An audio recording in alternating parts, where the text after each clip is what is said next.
Hey there, fellow pop culture enthusiasts.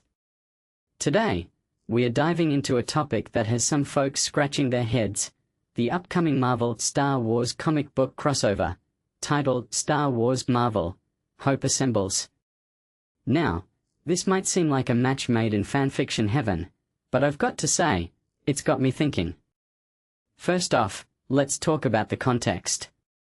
Both Marvel and Star Wars, two behemoths of the entertainment industry, are facing some challenges. Marvel, despite the recent box office success of Spider-Man: Brand New Day, has had its fair share of misses since the epic Avengers: Endgame. And Star Wars?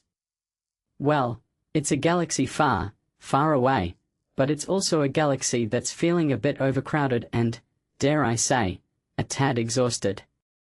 The last few years have seen an onslaught of streaming series, and while The Mandalorian and Grogu brought in some decent numbers, it also signaled a shift towards niche audiences. Add to that the lukewarm reception of recent Star Wars films, and you've got a recipe for concern. So, why the crossover? Well, personally, I think it's a desperate attempt to reignite interest.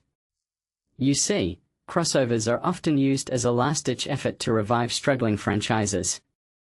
Think Alien vs. Predator or Freddy vs. Jason. It's a strategy that can work, but it's a risky move, especially when both brands are already feeling the strain. Now, Kevin Smith, the writer behind this project, is a passionate fan of both universes, and that's a plus. But, and this is a big but, superhero and Star Wars fatigue is a very real thing. The excitement just isn't there like it used to be. Michael Siglain, the creative director at Lucasfilm Publishing, describes the project as a love letter to both franchises. And while that's a lovely sentiment, it doesn't necessarily guarantee a successful crossover. If this comic book series takes off, which is a big if, we might see a movie adaptation. And here's where it gets even more interesting. An animated movie could work, but a live-action feature? That's a tall order. It would likely involve the characters from the sequel trilogy, and let's be honest, that's a risky move given the mixed reactions to those films.